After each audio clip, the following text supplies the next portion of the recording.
JBNN keep you informed. I'm Michelle Jones. Before we get into the news, please remember to like, subscribe, leave a comment, and share the news with someone today. Now on to the news. Man killed and high-powered rifle seized in police operation.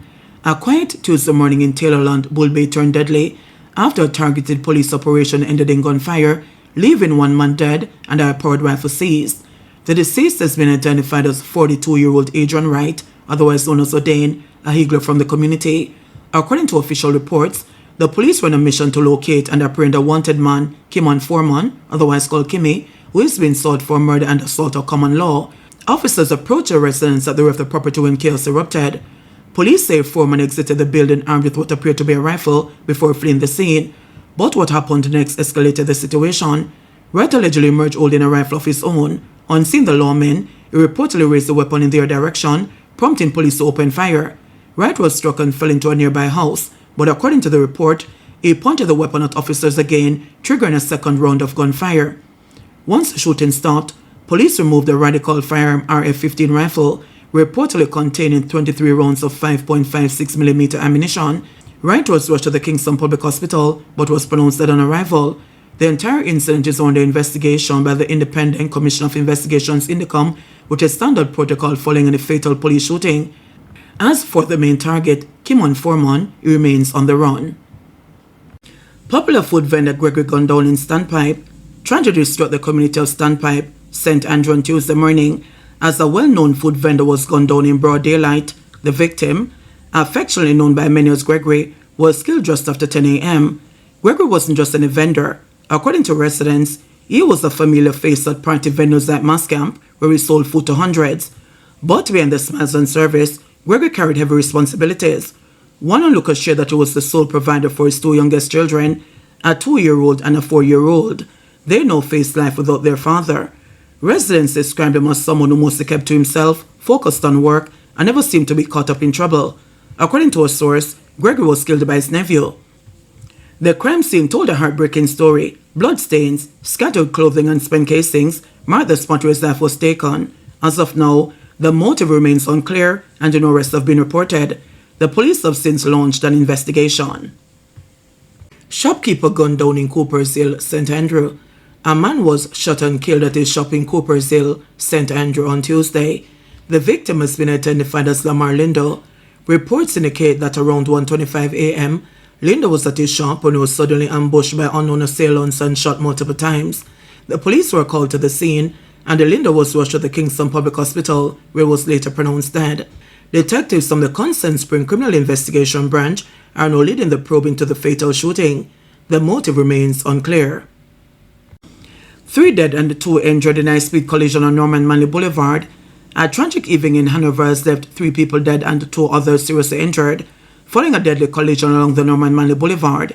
The victims have been identified as 65-year-old Colbert Hart of Cousins Cove, 47-year-old Owen Jackson of Caldwell, and the 37-year-old Ricardo Bayless, a laborer from on in Green Island, all residents of the parish. According to reports from the Green Island Police, the crash happened around 5:50 p.m. on Tuesday.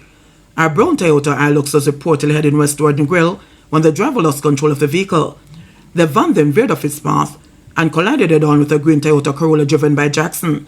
The police were alerted to the scene, where Hart and Jackson were pronounced dead. Bayless, along the Hilux driver, was rushed to hospital. Sadly, Bayless died while undergoing treatment. 2 others, the Hilux driver and a passenger from the Corolla, remain hospitalized. Police believe the crash was caused by excessive speed, leading to skidding and a loss of control on the main road. In response to the incident, Dr. Lucian Jones, Vice Chairman of the National Road Safety Council, has once again urged all motorists to slow down, stay alert, and practice road safety.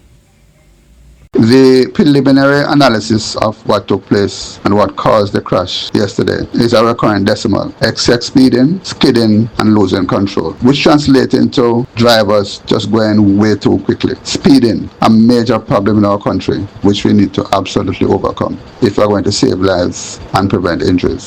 Son in custody after allegedly mowing down father in St. Thomas. A family dispute over land has turned deadly in St. Thomas, leaving a father dead and his son behind bars. The man accused of fatally mowing down his father is now in police custody after surrendering on Tuesday in the presence of his attorney. The victim has been identified as 53-year-old O'Neill Farrell, a farm worker from Port Morant. According to police reports, Around 9:15 a.m. on Monday, Farrell and his son got into a heated argument over land. Things reportedly became physical. Farrell later left the scene, driving his motorcycle in the direction of Golden Grove, but what happened next has left the community in shock. It is alleged that his son got into a car, chased him down, and deliberately hit him from behind. The impact was so severe, investigators say Farrell was thrown nearly 300 feet along the roadway. He died on the scene. Residents are still trying to come to terms with the horrific end to what began as a family dispute. Biker busted with 2 illegal guns after crashing during police chase in St. Elizabeth. A routine police operation in St. Elizabeth took a dangerous turn last Friday when a motorcyclist tried to outrun officers and ended up crashing with 2 illegal guns and a stash of ammunition in his possession. The incident happened around 5:15 p.m. on July 11 along the Vauxhall Main Road. Police say they signaled the driver to stop as part of an ongoing security operation, but instead of complying, the man allegedly turned the motorcycle around and attempted to flee. That escape didn't last long. A reporter lost control of the motorcycle and fell, allowing officers to quickly apprehend him. What they found next was alarming. The suspect, identified as 28-year-old Alfonso O'Brien Bruce, otherwise known as Fanso, a welder from Coffee's Pen District, was carrying a .22 revolver with an obscured serial number loaded with 8.22mm rounds, a Colt .45 pistol with an empty magazine, 9.45mm cartridges, 13 9mm cartridges, 7 additional .22mm rounds, a pack of Lion Pride rolling papers, and 1 ounce of vegetable matter resembling ganja. Bruce is now facing serious firearm charges, including 2 counts of possession of a prohibited weapon and unauthorized possession of ammunition. Superintendent Coolidge Minto, head of the St. Elizabeth Police Division, praised these officers for their swift action and reminded the public to remain vigilant and report any criminal activity. If you have information on illegal weapons, wanted individuals, or criminal operations, don't stay silent. Call 119, Crime Support 311, or report to the nearest police station. Stolen car tracked to Mandeville. Car wash attendant arrested after intense chase and shootout. An ordinary car wash visit turned into a high-stakes police chase and shootout on Tuesday when a vehicle stolen from Maple was tracked to Mandeville, leading to chaos on the streets and a dramatic arrest. Police say the incident began around 3 p.m. when the owner of a Honda step wagon left her vehicle at a car wash in Maypen, Clarendon. Shortly after, she was shocked to learn that an attendant had driven off with the vehicle. Thanks to real-time tracking technology, the car was traced to a heavily vegetated area just outside of Mandeville in Manchester. Police quickly launched a search operation and located the vehicle on Caledonia Road near the Burger King outlet. That's when things spiraled out of control. The driver refused to stop and reportedly led police on a wild chase, crashing into multiple vehicles before slamming into a utility pole, but he wasn't alone. 2 other men inside the vehicle fled on foot, prompting a brief shootout with law enforcement. The driver, now in custody, is believed to be part of a group that was allegedly plotting a robbery spree in the Mandeville area. Shaken by the loud explosions, residents and passers-by were seen running for cover as police secured the scene. Despite the chaos, police were praised for their quick and effective response. A relative of the car owner had this to say: Jamaican police, I don't have anything bad to say about them. The system is improving because as we called the police and we were on our way to Mandeville, the police were there with us. As of today, I have nothing bad to say about the police. The police are doing them work. Their quick response was key in this situation. Hats off to the police, especially the police in Mandeville, he said. Man brings mashet and baton to assault hearing, courtroom evacuated. Tensions ran high in St. Andrew courtroom on Tuesday after a man brought a machete and a baton into the courthouse, prompting an emergency evacuation. The dramatic incident unfolded at the Kingston and St. Andrew Parish Court, where 37-year-old Richard Notice was appearing on a charge of assault occasioning bodily harm, stemming from an altercation with a 15-year-old boy during a community football match. According to court testimony, the incident began after the teen received a yellow card and became agitated. Notice claimed he tried to remove the boy from the field, but things escalated, words were exchanged, and the confrontation reportedly turned physical. The boy allegedly fled, shouting at Notice to stay right there.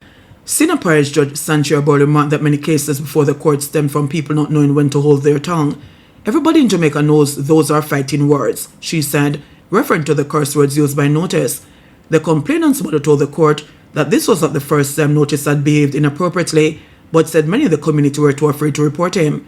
But the courtroom took a shocking turn when Notice pointed to a grey crossbody bag he had brought with him, claiming it contained evidence. Inside, a machete and a baton. Senior Parish Judge immediately questioned if the weapons had been brought into the courtroom. Notice responded yes, saying there were evidence to support his claim that the teen had returned with those very weapons during the altercation. A police officer retrieved the bag, and Judge Burrell, visibly disturbed, opened it, examined the contents, and then sanitized her hands. She then paused the proceedings and left the courtroom. The atmosphere grew tense. Murmurs filled the room as spectators questioned how such items had made it past court security. Moments later, a female officer ordered a full evacuation, and the courtroom was swept for safety. Within minutes, it was reopened, and Judge Burrell returned. She addressed Notice directly, saying that while his actions were not permitted, she understood that he may not have known the proper legal procedure. The judge also reminded the court that adults cannot discipline children unless authorized by a parent, and that many community conflicts stem from people not knowing when to walk away. Judge Burrell referred the matter to restorative justice, encouraging both sides to work toward peaceful resolution.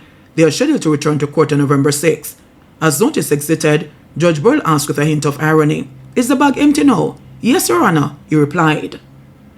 JBN will keep you informed. Please remember to subscribe, like, share, leave us a comment, and click the notification bell to receive our daily news items.